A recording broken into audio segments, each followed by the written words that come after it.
You are listening to the AI World Podcast, your trusted source for the latest innovations, insights, and trends in artificial intelligence, blockchain, fintech, and decentralized technologies.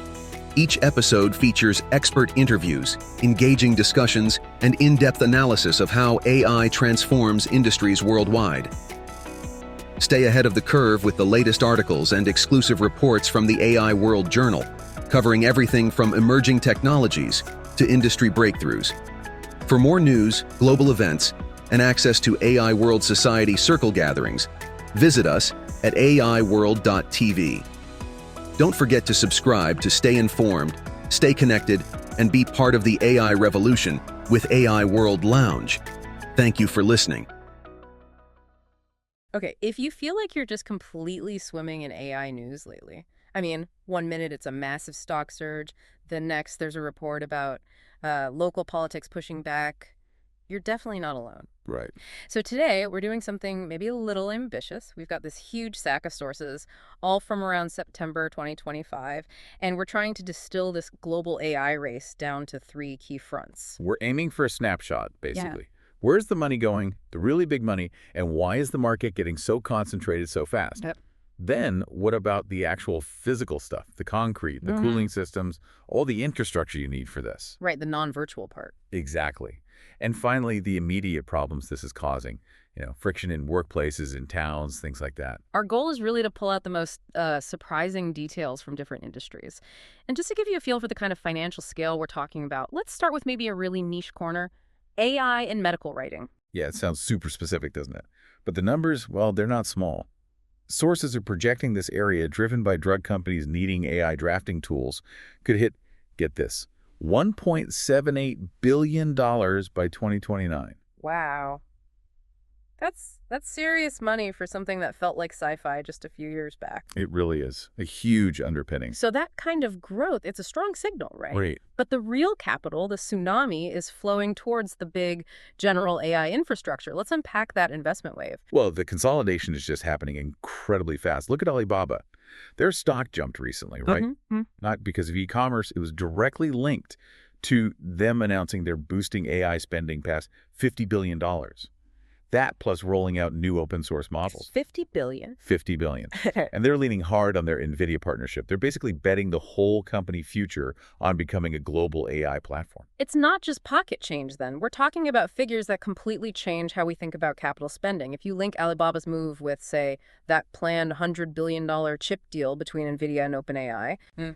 What we're seeing isn't just growth. It's building entirely new kinds of computational worlds. People are calling them gigantic AI factories. Yeah, factories is the word. And that brings up the question, who actually controls these factories? Market watchers, like Cathie Wood, for instance, are saying the race has already shrunk dramatically. Shrunk half. Her take is that the serious competition is down to maybe the big 4 players already. Could even drop to just too soon. That's how fast the concentration is happening. Okay, wait. If it's already down to the big 4, and maybe even 2, isn't that, I don't know, kind of worrying for innovation? Yeah. Where does the next big idea come from if the entry fee is tens of billions of dollars? That's the $1 million question, isn't it? Or maybe the $100 billion question now. Yeah. If you connect the dots, this concentration means just a handful of companies basically set the pace. Smaller labs, even brilliant ones, they just face immense pressure. It creates huge risks. Risk of monopolies controlling critical tech, risk to global stability if one of these giants stumbles or, decides to limit access. The cost to even play is like the GDP of a small country now. It really changes the whole risk equation. Okay, so we have these massive sums flowing into just a few companies, all aimed at building these gigantic AI factories. But that money has to land somewhere concrete, right? It's not just virtual. It means digging holes, laying foundations. Exactly. Which takes us nicely into the physical world, the data center arms race. And the physical infrastructure is quickly becoming the main bottleneck. The scale needed for this next wave of AI, it's like nothing we've seen before. Take the Stargate project, that big AI data center push with OpenAI, Oracle, and SoftBank. Okay, I've heard of that one. They have one site open already. Right, the first one's in Texas. But now they're planning 5 new AI data center sites globally. That kind of scale-up is what the industry calls hyperscale. Hyperscale, meaning? Meaning they're building not just for today's needs, but for what they expect will be exponential growth tomorrow. Huge capacity built ahead of demand. It's fascinating, though, how quickly that global billion-dollar plan turns into very specific, very local problems. You've got cities and towns suddenly realizing that hosting an AI factory puts this enormous constant strain on their resources. That's the friction point, absolutely. We're tracking pushback all over the U.S. right now. Like the mayor of Menominee put a massive $1.6 billion data center proposal on hold. $1.5 billion. Wow. Yeah. And in Franklin Township, Google apparently pulled its plan literally minutes before a council vote, anticipating a feat. The community worries are really down to earth. So what are those worries specifically? When you say resource strain, what does an AI data center actually consume? It's mainly two things, Right. power and water. Huge amounts of both. Sources looking at townships near Columbus, Ohio, specifically mentioned the expected drain on emergency services like water needed for firefighting. Plus concerns about using up land for these giant, windowless, high-security buildings. You're basically asking local infrastructure, built for houses and maybe some light industry, to suddenly support the computing power of a whole digital economy. It's a huge mismatch. And the physical stress isn't just the grid, right? It goes right down to the chips themselves. We keep hearing AI chips are getting hotter and hotter as they get more powerful. Oh, definitely. So the basic physics of getting rid of heat is now shaping these billion-dollar decisions. Precisely. We need major breakthroughs just to manage the heat. There's incredible demand for cooling tech like microfluidics. Okay, for those of us not deep in the cooling world, what is microfluidics? Why now? Basically, it's managing liquid flow at a microscopic level. So you're moving cooling liquids directly over the chip surface through tiny, tiny channels.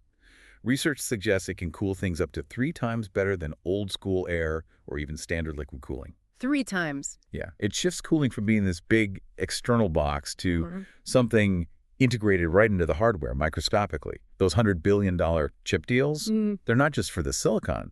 They're for entire systems that can survive the intense heat those chips generate. And if they can't get the power and cooling sorted, Yeah.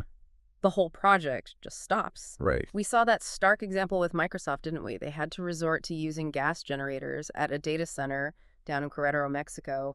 Why? Just because the local power grid couldn't deliver enough juice fast enough. It's the perfect example of the analog world bumping up against digital speed.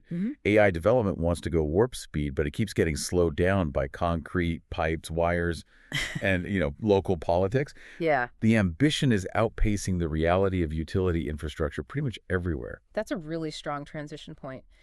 If the physical world is creating friction, the human world, the workplace, is also having a tough time adapting. Which brings us to our third section, the work-life paradox and this regulatory catch-up game. We always hear AI will make us super productive, right? But some research is pointing the other way. Yeah, we've apparently hit peak work slop. Work slop. Okay, that sounds messy, like a technical term for making mistakes. It's kind of worse than just mistakes. It's like creating productivity debt.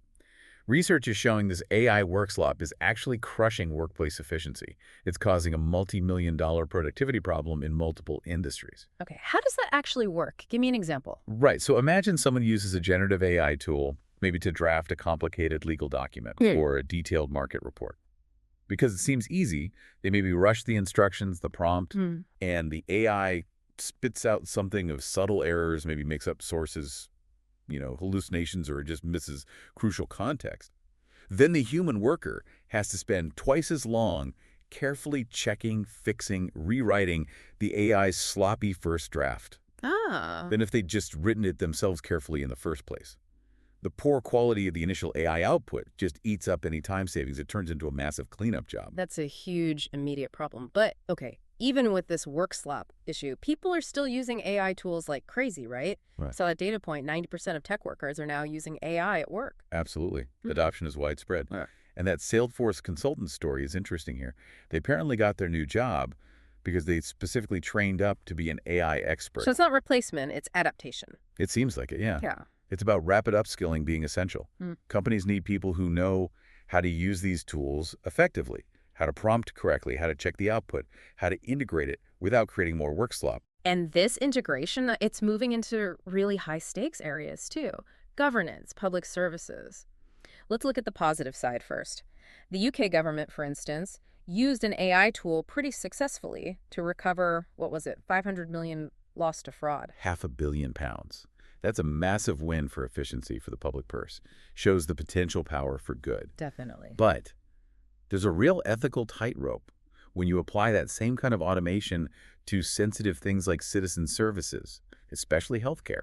We're already seeing private health insurance companies using AI to approve or deny medical care. Right. And sources suggest this is likely coming to Medicare soon, too. The stakes there are just incredibly high. Recovering money from fraud is one thing, but having an algorithm potentially deny necessary medical treatment, the oversight needed is totally different. It raises huge questions about auditing, about accountability, doesn't it? Right. If the decision's automated, who's responsible when the algorithm gets it wrong?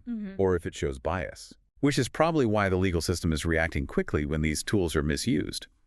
Like in California, there was that significant fine against a lawyer who used ChatGPT fabrications, basically made up stuff in a legal case. The courts are starting to draw lines. Setting precedents. Right. Establishing consequences for just blindly trusting these generative tools without checking. And then, looking really big picture, the international community is finally trying to get its arms around this. AI is actually on the agenda for UNGA 2025, the UN General Assembly, as a global governance challenge. Yeah, that signals it's not just a tech issue or an EU issue or a US issue anymore. It's seen as a worldwide diplomatic necessity. There's a growing feeling that the tech is moving so fast we need global coordination for safety, but also for fair access. Okay, let's try and pull all these threads together.